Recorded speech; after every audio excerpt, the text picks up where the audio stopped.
நாள் ஒரு பிரசங்கங்கள்.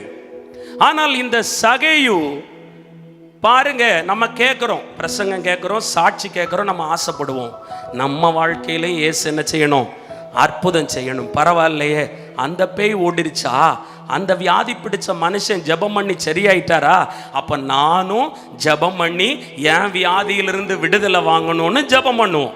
ஆனால் அந்த சகையு சற்று வித்தியாசமான மனிதனாக இருந்தார். அவரோ தன்னிடத்தில் சொன்னவர்களிடத்தில் ஜெப குறிப்பு எழுதி அனுப்பல, ஜெபம் பண்ணும்படி விண்ணப்பத்தை அனுப்பல. அப்பா, அந்த ஏசப்பா கிட்ட சொல்லி எனக்கும் பிரார்த்தனை பண்ணுங்கப்பா, அல்லது இருக்கிற இடத்துல அவன் வேண்டிக் கொள்ளல.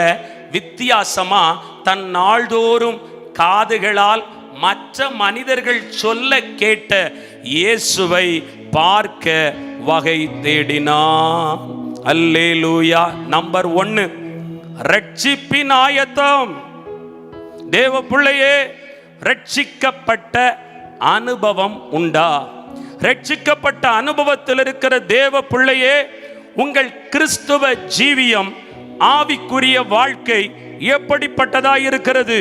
நாங்கள் இயேசு கிறிஸ்துவை குறித்து பிரசங்கம் கேட்கிறோம், போதனை கேட்கிறோம், தீர்க்க தரிசனம் கேட்கிறோம், ஊழியர்கள் மூலமாய் மற்ற மனிதர்களுக்கு நடக்கும் அற்புதங்களை பார்க்கிறோம், அடையாளங்களை பார்க்கிறோம், சாட்சிகளை கேட்கிறோம்.